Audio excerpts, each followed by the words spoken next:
Muna ning vlog na ko, sir. Oh. Hi, vlog.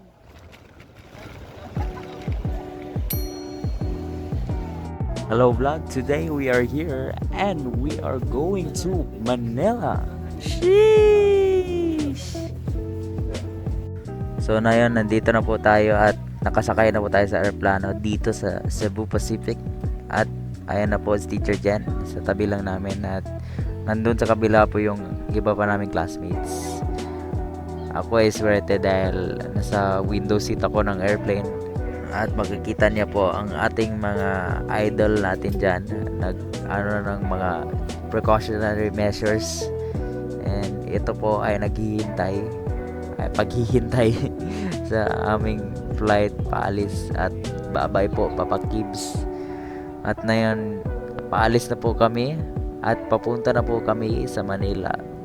So ito po ang makikita nyo sa Manila. Ang rami pong mga lights dyan at mapapansin nyo po, mas marami pa ito kaysa sa Davao. So let's go! So ayan na naman tayo at finally dito na kami and ayan po si Dustin. At dito nagdadala na po kami papunta sa terminal dito sa airport. At ayun po, napakaraming tao habang naghihintay sa mga luggage. Pero ayos lang. At dito naghihintay kami ng taxi papunta sa aming hotel. So pagdating namin sa aming hotel, kami ay humanap ng kainan. So dito kami sa 7-Eleven. Sorry po kung naka-landscape kasi nakalimutan ko na dapat portrait. So, good morning at nayon ang aming unang araw dito sa Manila. So, here makikita mo po yung Egypt dyan.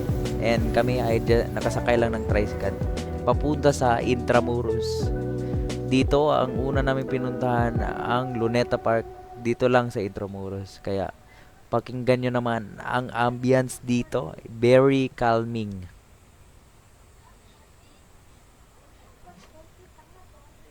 Ito naman yung pinakamataas na flagpole na nakita ko at ito po yung famous na statue ni Dr. Jose Rizal dito lang sa Luneta Park.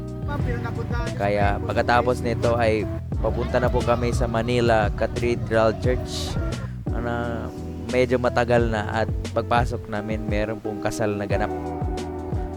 After naman sa cathedral ay pumunta naman kami dito sa Fort Santiago dito pa rin sa Intramuros at napakainit po guys, hindi ko po kinaya, kaso ang ganda po ng mga places dito, napaka-historical. At ito po yung cave na ginamit ng mga Japanese para i-torture yung mga Filipino dati nung World War II pa. Kaya after sa aming tour dito at kami ay paalis na at papunta na kami sa estasyon. So dito po, first time ko pong makapag-try dito ng LRT dito sa Manila. And ayun, napakaingay po ng ating train guys. Pero dito sa loob, ang hinhin lang po. At pagkatapos ng aming train experience, ito na naman ang na-experience namin, ang commuter's experience guys. Napakaraming tao po ang nagko-commute dito sa ating komunidad. At ayan po, yan yung view natin from the outside. So na yun po ay tambay lang po kami dito sa Manila Bay at napaka-calming po kasi dito rin kami kumain. So after that, dito na kami sa Ayala Malls and konti lang po yung tao na makikita natin dito kasi it's still a Monday and mukhang busy pa yung mga tao doon sa labas. So kami na lang po ang nagsulit dito. So, eto po guys, ang aking first purchase of Manila. Isang libro na 1,000 pesos. So, today is our day 2 of our Manila tour. And today, we are going to Malacanang Palace. So, here we are. Naghihintay lang kami sa mga ibang miyembro na aming kasama dito sa tour. Kaso, nabalitaan din namin na di pala sa Malacanang ang tour. Kaya dito na lang kami and bawal po ang video dito sa museum na to. Kaya ito lang mga nakuha kong mga litrato. So pagkatapos makapunta sa Malacanang, nandito na po kami at nag-commute papunta sa estasyon. At ito po yung Rainbow Road. And yes, we are walking with pride. Ayun na po, dito na po kami sa train ulit. And papunta na po kami sa Art and Island Museum. Dito lang pa rin sa Manila. So bago niyan, kami ay nakapagdaan ng mga mall and kami ay nagsakay ng taxi. So dito na po, guys, may bantay po dito sa Art and Island Museum and napaka-scary po. Pero sige lang, huwag kayo matakot dahil optical illusion lang ito, guys. So dito ang entrance ng Art and Island Museum and you know, ang napakaganda po ng mga lightings dito and mga projections. Pero sabi nila kada year ay nag-iiba rin naman sila ng mga designs. Kaya dito nakita mo rin yung mga beautiful na mga animations. Ito na kwarto na to ay napakalaki at pwede kang humiga dito. So ito naman ang iba naman nilang mga art, mga digital art. And ito makikita mo to. Ayan, salamin lang yan, guys. Kaya dyan ang makikita nyo, yan yung pinakita ko bago lang na malaking room na may projections na iba-ibang animations. Kaya after ng aming exhibition, kami ay umuwi na after a very long day. And dito na po ang commuter struggle. Para po kami mga walking dead dito, pero sige lang.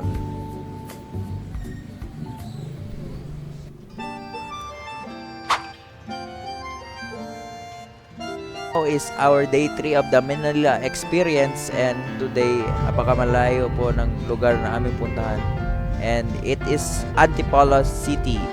So here punta po kami dito sa Pinto Art Museum dito lang sa Antipolo at napakalayo po ng aming nilakbay, which is 1 hour and a half, pero worth it naman ang dito naman sa museum. So here you see the very arts that are made by our fellow Filipinos, and you can see wonderful art with many art forms. So here you can see some big arts na apaka colorful naman, and ito naman ko optical illusion naman, lumabas sa ulo si kuya. And as you can see here, ang laki po ng place na makikita niyo dito, and hindi lang to basta-basta na museum. So pagkatapos namin pumunta sa Pinto Art ay kami ay agad pumunta na sa LRT station dito sa Antipolo. And apakaganda, guys, apakalinis, and kumpara sa ibang stasyon, ito ay may malaking tren. So andito na po kami, guys, sa UP Diliman, isang lugar na gusto ko talagang pupuntahan pa dati pa. And ang lugar na ito ay may 1,000 hectares. As per say by Teacher Mayan. Ito po yung main building nila.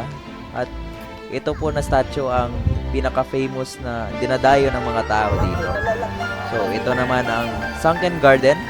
Tambay kami saglit doon. Pero ngayon ay fast forward po tayo. At kami umuwi agad kasi gabi na po. And kami napapagod na rin. So ito po ang aming commute pabalik sa aming hotel.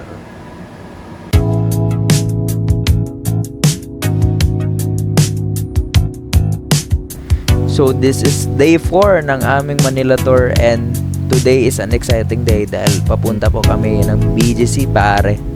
So here, papunta na po kami dito sa Mine Museum, dito lang sa Taguig, BGC. And makikita nyo po yung mga iba't ibang planeta at mga stars po. Marami ka ring mga magawa dito sa Mine Museum, and ayan po, mga napaka-interactive po ng lugar na to. And pwede ito sa mga bata. Ito naman ang kaleidoscope na aking gustong tingnan kasi napaka parang colorful talaga, guys. So paglabas po namin ng Mine Museum ay napakainit dito sa BGC, and makikita mo po yung mga buildings dito. Napakaganda guys. Ayan na po. Finally guys, nakabisita na talaga ako dito, and di lang sa pictures, pero eto na guys. Kaya sumakay kami ulit ng Grab. Papunta kami sa lugar na sa mall na dinadayo ng mga tao, at ito yung Venice Mall. Dito lang pa rin sa Taguig, BGC, and ayan po yung highlight ng kanilang yung kanal na nasa sentro lang ng mall nila. Kaya kami ay nagsuroy-suroy lang dito, and after that we just went back sa BGC, and apakaganda po sa gabi yung BGC guys. Kaya sana makatira ako dito someday pag marami ng pera. Pero ito na po, nagsha-shopping na po kami dito sa Muji, and ito yung famous rin nila dito sa BGC, ang mga malaki nila na screen and yung pedestrian nila na apakalaki. So ito yung mga tao dito, marami pa rin. And ito yung mga tall buildings na makikita mo sa gabi.